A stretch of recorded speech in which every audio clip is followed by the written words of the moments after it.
Well, good morning, everyone. This is Nana the Canner here, and I want to welcome you back to the edge of the boreal forest. Yesterday, we took our dandelion tea and we defrosted it, and we made dandelion jelly, and it turned out fantastic. It was my very first time making dandelion jelly, so I was very impressed. There are two things I noted in the process. Number one, with resetting and setting up the cameras for the different angles after the jelly had been cooked, it had set up quite quickly, and I ended up with a bit of a problem at the very end. It was by the time I got to the last jar, there was a lot of bubbles in it, and it was quite set, so it was hard to get those bubbles out of there. So I'm going to make a suggestion. If you do find that your jams or jellies are setting up too quickly, don't use the one at a time jar method that I use, because I will fill one jar, put the lid on it, put the band on it, put it back into the canner, take another hot jar out. I would take all my jars out at the same time, and I would get that jelly or that jam right into those jars before you have that problem. So we know that this is a good recipe, though, that it will set up. We have had failure in the past with other jellies, and then you have to end up cooking it again. But this one worked well, and I do need to thank the sweet lady over at Hoopty Haybalers for that. It is a wonderful recipe, and we are going to enjoy it, and it's going to be a family favorite, so I want to say thank you. So yes, I would actually and with this recipe, take all your jars out and just fill them right off the hop. I want to show you exactly what I mean. So this is the very first jar, and I just want you to take a look at that. That's a beautiful color. You can see the flecks of lemon in there that resemble dandelion petals. It turned out amazing. You don't really see any bubbles in it. But by the time we reach the end, and of course this was the bottom of the pot, it's the small jar, you can see that it is full of bubbles. So, and I'll show you here, and I've already tasted it, but we're going to taste it again. So you can see how the bubbles are in there. So we don't want that. So with this recipe, I would recommend filling all the jars at once. So we're going to taste test it. And I had actually posted a picture on my Facebook page. And one of my followers had asked me what I thought it tasted like, because they had never tasted it. And I just want to show you, bubbles and all. Let's see if you can see that. It's a beautiful light yellow color.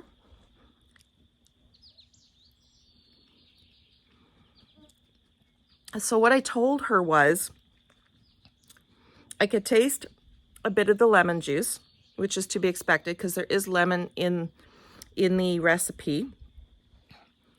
But I also taste honey, if that makes sense. It tastes a bit like honey. It smells like dandelion, and I don't know how to explain how dandelion tastes. But when I say honey, it makes perfect sense, because the most prolific wildflower in this area that the bees will collect their pollen from and transport back to their hives is dandelions. So when I say this tastes like honey, can we not say that honey tastes like dandelions? So it does. It does taste a bit like honey, but it's got an earthy undertone to it, and it tastes fantastic. You have to try it. Now, one more thing I want to talk about is the USDA and the National Center for Home Food Preservation. They don't have any recipes for jellies for dandelion jelly. So this means that it's not necessarily that it is not a safe recipe. I feel it is for the amount of sugar that's in it. But I think they just have not tested it. I can't say for sure, but I would have to say that it is probably just not a tested recipe. So you make your decision. You can do one of two things. You can put it, actually three things if you want. You can actually freeze it, and then you can take it out and eat it later. You can put it in your fridge. I would seal it. Put it in your fridge it will last longer, or you can go ahead and you can put it on your shelf and be happy and say it's shelf stable with the amount of sugar and the lemon juice in it. It is totally your choice. But I'm going to actually just put this on my shelf because I believe, along with the crabapple jellies and every other jelly that I put on my shelf, it will be safe. I will be satisfied with it. So without further ado, I give you the dandelion jelly recipe. Enjoy.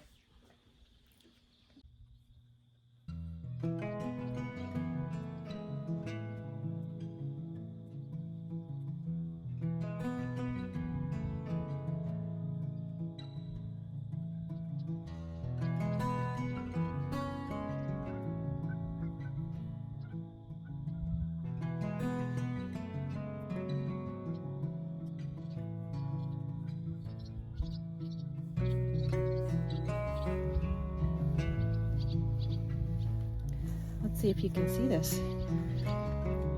We've just had a really good fresh rain. And after rain, especially in the very first part of the spring, the dandelions are so full of these tiny little petals. And that's what we're going to do, is we're going to remove all those petals and we're going to use them to make dandelion jelly.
Okay, so I picked for a little while, and basically this is what I got for dandelions. So I'm going to go with that.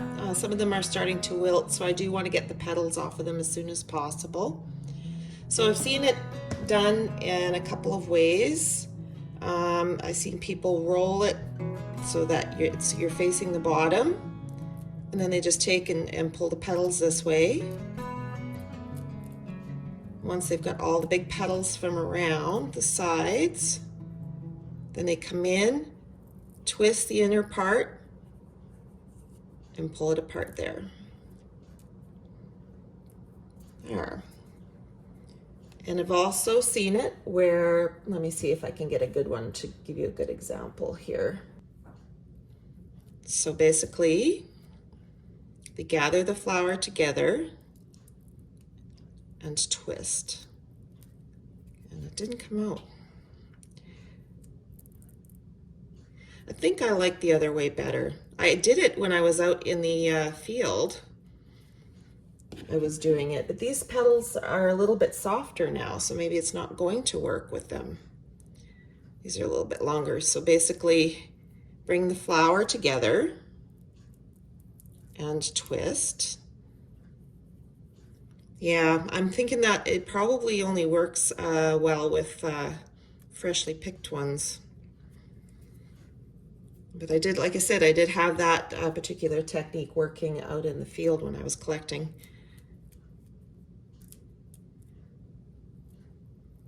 But just like that. It doesn't have to be perfect. All right, so we have two 2-quart jars here. And in each quart jar, there is 2 cups of dandelion petals. And to that, we are going to add boiling water. So I will go get the water. So we're going to add boiling water to each jar, as far as we can almost to the top there. Then we're going to press it down in there, and we want these dandelion petals to steep, and we want them to steep and sit overnight. Once they cool off a little bit later, I may put them in the fridge, but let's see here.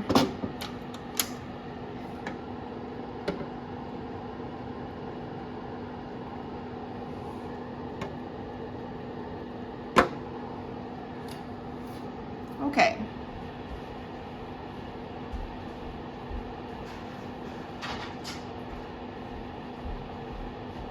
Oh my goodness, look at that wonderful yellow color there. Okay, I have to grab a spoon, I'm sorry.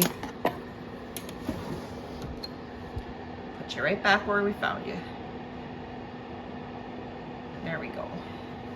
So I'm just going to press it down a little bit just to get it distributed.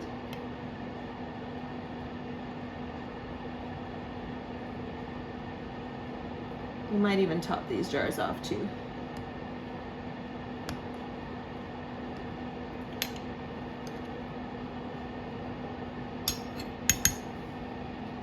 So the dandelion petals, as I was busy working with the buds, the petals basically started to dry up a little bit.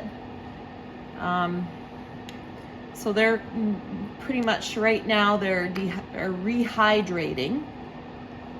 So yeah, they have sucked up some of the water that's in there already. So yes, we are definitely going to have to top these off. So I'm going to grab the water again.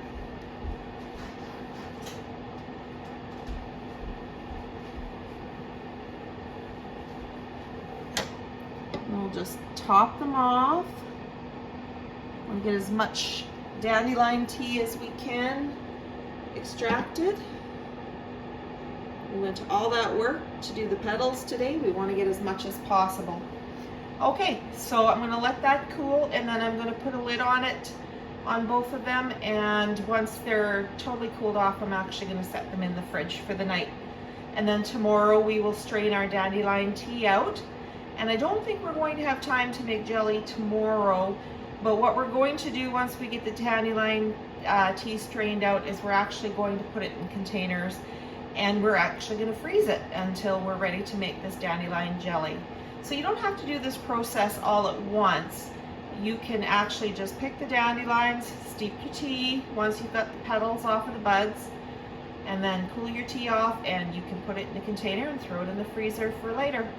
Even into the winter if you want to. You can make fresh dandelion jelly in the middle of winter. Okay, I will bring you back when we are going to strain out this tea. So our dandelion tea is ready now. We're getting ready to actually strain the petals out of the tea. The tea has sat and steeped overnight in the 2-quart jars. And what I have here set up is I have just a big roaster pan. And then I have a large food sieve or a food strainer. And I've actually sat it up so it's raised up and out of the roaster. I've sat it up on just a couple of big containers of popcorn here. You make do with what you have, right? And then I have a double layer of fine mesh cheesecloth, and I'll show you what I have here. This cheesecloth is really good. You can get it on Amazon. I'll see if I can find it and put a link in the description box below, but it's a grade 90 very fine mesh, and it works great. But if you don't have cheesecloth, don't worry. If you have an old pillowcase that you don't need to use anymore, that will work as well too. I don't know how many times in the history of my canning that I grabbed the oldest pillowcase I have had and used that to strain out juices and teas.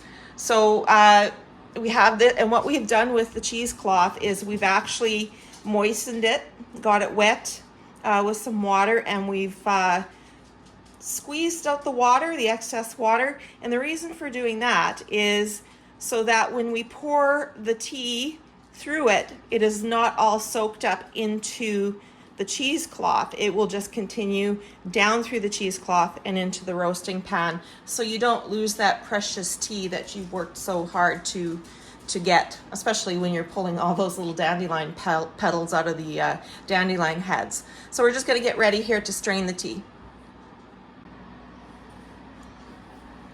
Okay, so we have the first quart. We're going to pour in, and there'll be some petals left in the jar. So, can you see that? Okay, I'm going to give you a different point of view here now. All right, we have the next one.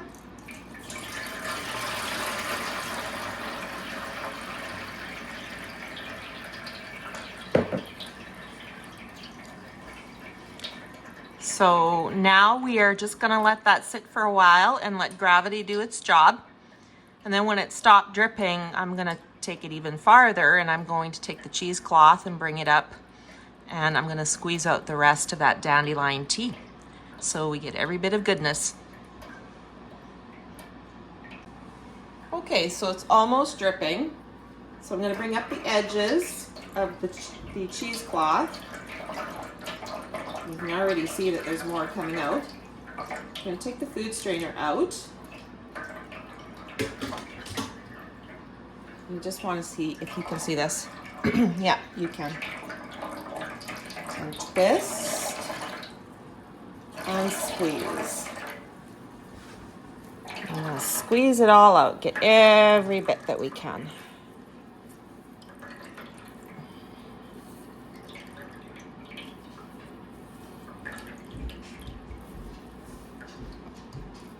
All right, I think we've got it. And this is what you have left out of those 4 cups of dandelion petals that we pulled from the dandelion heads. You have 1 thick ball of spent dandelion petals. It's just like a massive ball. And I don't think we can get anything else out of that. That's pretty dry. So this cheesecloth is reusable, so what I can do now is I can wash it out in cold water. Don't launder it. I would just wash it out in cold water and just hang it to dry, and we can put it away once it's dry and we can use it for another project. All right, so we're gonna see how much dandelion tea we ended up with out of those 2-quart jars. So we're gonna pour, I've rinsed out the jars that we used, and we're gonna start pouring it back into the jars so we can just see how much we got. Oh wow, look at that. Let's see here. It's got some really great color in it. It looks a little dark, but to be honest with you, once you add the once you get cooking it and you add the sugar, it's just gonna brighten up. Let's see what else we got here. Oh, that one's even fuller.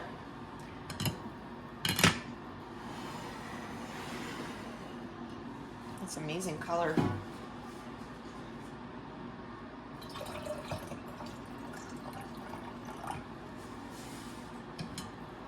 You know, we almost have 2 quarts here.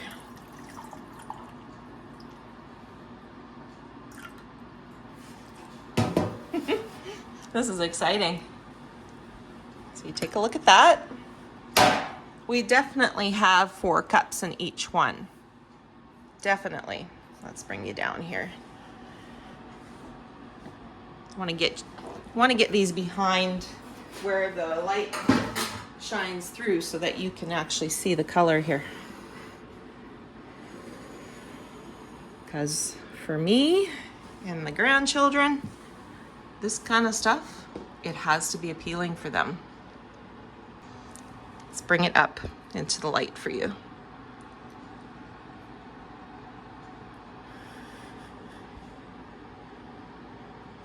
There, that's better. You see that color? It's a beautiful fall yellow. So I'm very excited. I feel like this is gonna be great dandelion jelly. So what I'm gonna do now is, because I'm not exactly sure when we're going to make this jelly, I'm just gonna cap it and put it in the fridge if I don't get to making it today, I will likely freeze it until I'm ready to make it. And you can do that. You can do that with a lot of juices and teas that you make jelly out of. You can just freeze it, and then when you're ready to do it, even in the middle of the winter, you can take it out and you can be making jams or jellies in the middle of the winter.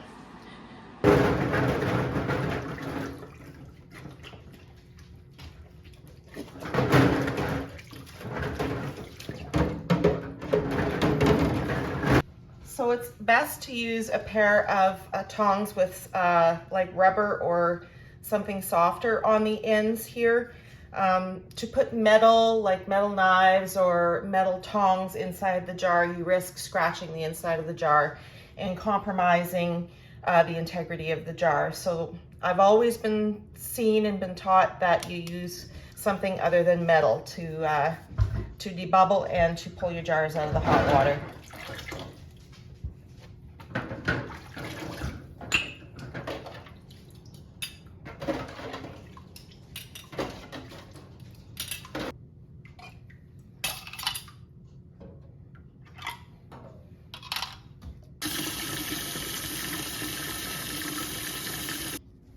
Okay, so it's 2 weeks later. I ended up freezing the dandelion tea, and I defrosted it yesterday, and it sat in the fridge overnight. And when I took it out of the fridge, I had noticed that it looked to be like pollen had maybe gone through the cheesecloth. So I let it resettle after I had bumped it around, and I let it resettle. And then I poured off most of the dandelion tea. And then what I did with the last little bit was I poured it again through a sieve that was lined with a very fine paper towel, which did end up catching the rest of those little flecks, so that we could have some nice clear jelly. So if you find that you're making the dandelion jelly and you find this bit of sludge or flecks in the bottom, you can do that. Let it settle, pour off as much as you can, and then strain the rest through a fine paper towel in a sieve so that it is nice and clear. All right, so I just wanted to let you know that this recipe is from a sweet lady on another YouTube channel called the Hoopty Haybalers, and I will leave that link to that video below. But in her recipe, she has the dandelion tea, and we're doubling the recipe. So this is 2 batches of the dandelion tea. We have 8 cups of white sugar. We have a 1/4 cup of lemon juice, which is, the recipe calls for 2 tablespoons, so 4 tablespoons is a 1/4 cup. We will need 2 boxes of the classic pectin, and also she actually puts a little bit of lemon zest in hers, so I'm going to try that as well. So I zested a 1/2 lemon, and that gave me approximately, I don't know, 2 or 3 tablespoons. So this is all of the ingredients we need for the dandelion jelly. So we're going to get to cooking it up. Okay, so I've transferred the dandelion tea to a larger pot. I have a feeling that the pot I had originally had it in was too small.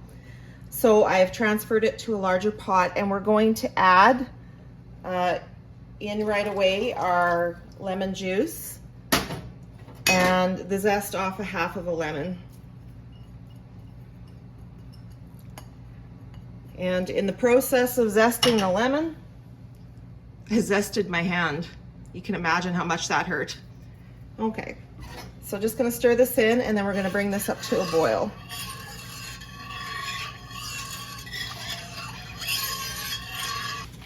Okay, so we have some heat, so we're actually just gonna stir the pectin in. So we have 2 pouches of pectin. We're gonna stir both of those in, one at a time here.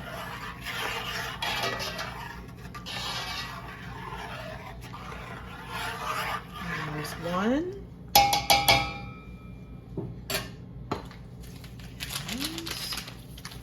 And number 2.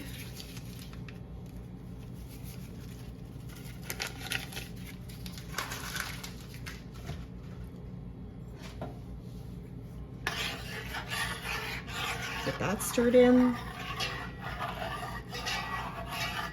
Get off the edges here.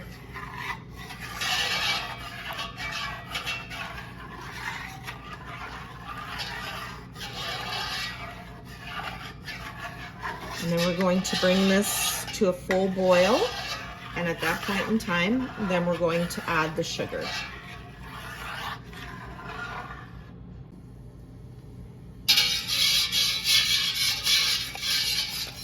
So some of the pectin settled in on the edges, so I'm just taking a whisk and just trying to get the pectin all completely incorporated.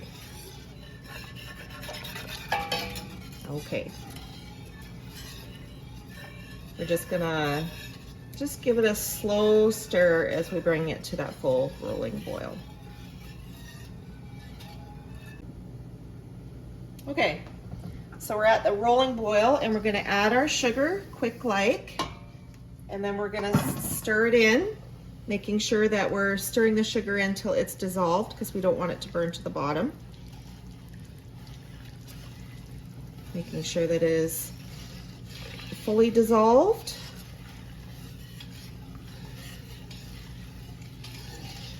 This smells delicious. Oh my goodness, it smells good. All right. So once the sugar is dissolved, we're going to keep it on the high heat, just stirring slowly until we hit a full rolling boil, and then I'll bring you back.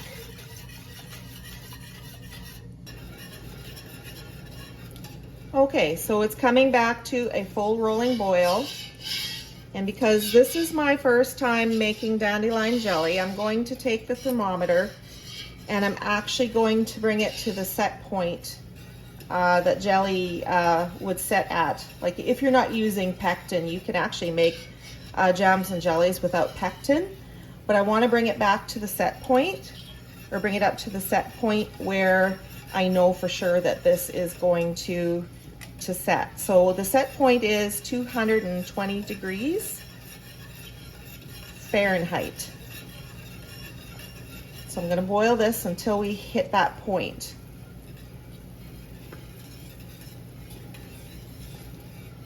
The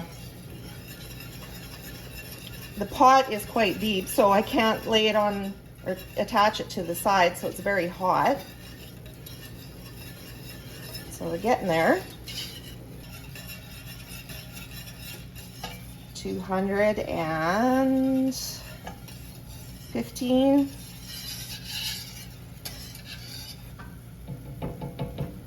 Just gonna let that go here.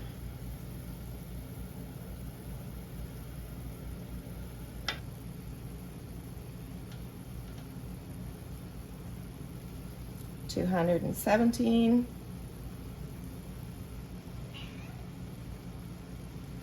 All right, 220. So I'll have to look back at the video and just see how many minutes that took. But we are at 220, which is set point for jams and jellies. So I just want to quickly give it a stir.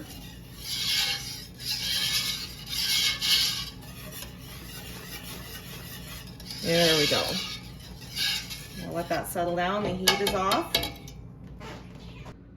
So I'm just going to give it another stir here.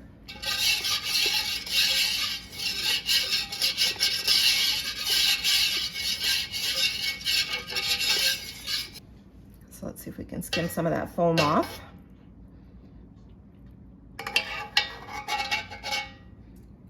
So I'm just going to do that and I'll bring you back when we're done. So we've skimmed all the foam off there. I'll show you how much we got. About that much. Okay, so our jelly is ready to jar. We have our jars ready to go here.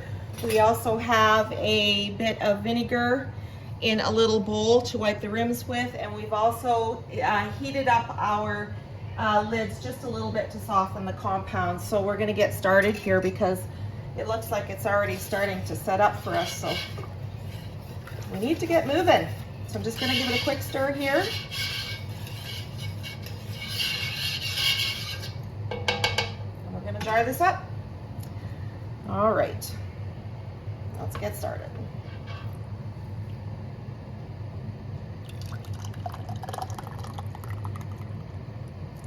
So we're going to use a 1/4 inch headspace.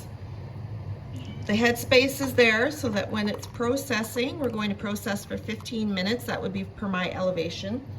The headspace is there so that when the jelly expands, that the headspace will be forced out, and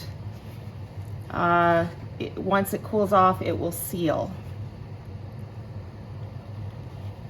All right. So I don't see any bubbles. There's no need to debubble because I don't see any bubbles. I can see right through this jelly. So I'm going to put the lid on, center it. It's going to be hot to touch. Band, fingertip tight, very hot. All right, into the canner. Take out another jar. Bring this jar forward. We'll ladle our jelly into the jar.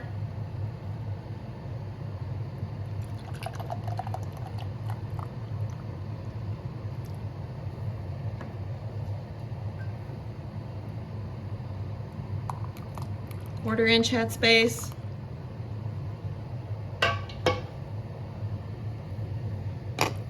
Move it over to the next jar. Wipe your rims. You're always checking your rims to make sure that there's no chips and cracks at every stage of the process. As you bang your jars around, you might compromise those rims. All right, grab a lid. Center it.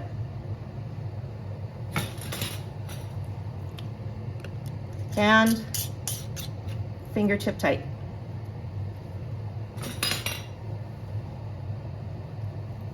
Into the counter. Look how nice that is. You can see a little bit of the lemon zest in there, but honestly, do you know what it looks like to me? It looks like a hint of dandelion petals.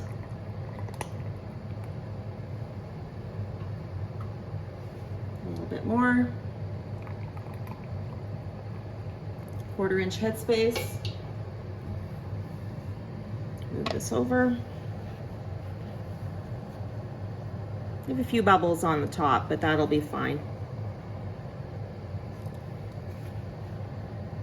All right. I don't see any bubbles in there. Let's grab a lid.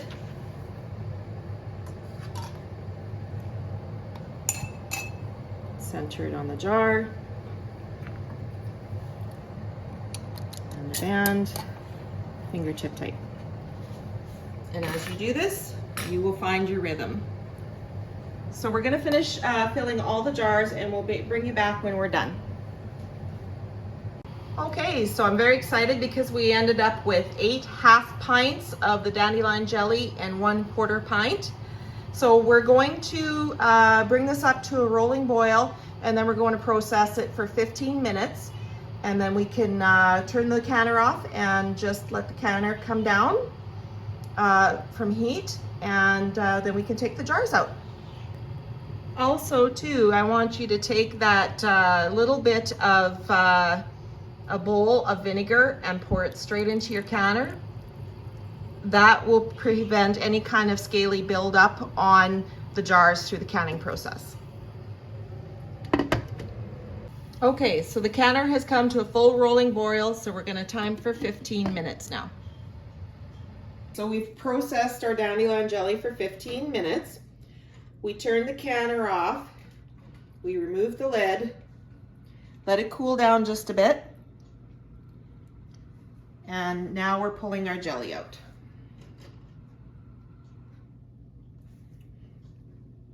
I want to get you a jar that is clear here. Oh my goodness, there we go. Look at that, eh? Let me back you up just a little bit here. Look how delicious that looks. And you know what? Those flecks of lemon in there, they really do look like dandelion petals. That's what everyone will think. No one will ever know. And we can hear them starting to seal already. We better take the rest out here.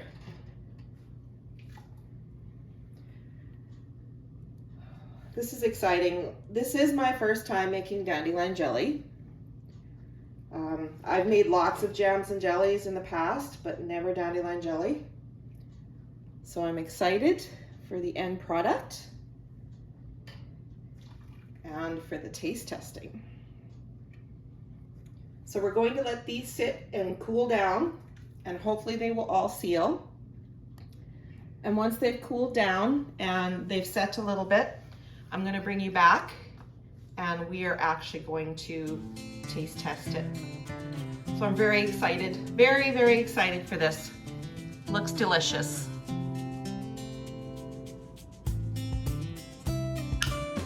Now that is music to a canner's ears.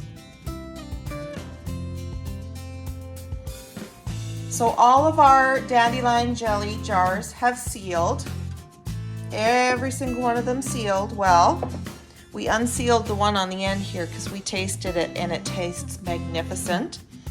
So we took the bands off, we washed both the jars and the bands, and we dried them very well, and we marked them and put the date on there. And we're not going to put the bands back on. I decided I wouldn't do that. Of course, there is a new practice now where you don't put the bands on. That way then if your product does unseal, you'll be able to see it. With the bands on, there's the possibility that it can unseal, and with the pressure that the band puts on it, it can reseal, and then you end up with what you call a false seal. And the theory is behind it is that while it is unsealed, there is the possibility that bacteria may have gotten into your jars. So this is the new practice. But it's totally up to you. You can leave your bands on or off, but I'm going to choose to leave them off. So I just wanted to show you the color and the clarity the next day. And it really does taste delicious. I want to thank everyone for watching. If you watched right till the very end, I want to thank you so much for your support. And I ask you to join me in future videos. I really do enjoy hearing from you, so please don't forget to like, comment, subscribe, and absolutely share, everyone. And I thank you so much for joining me.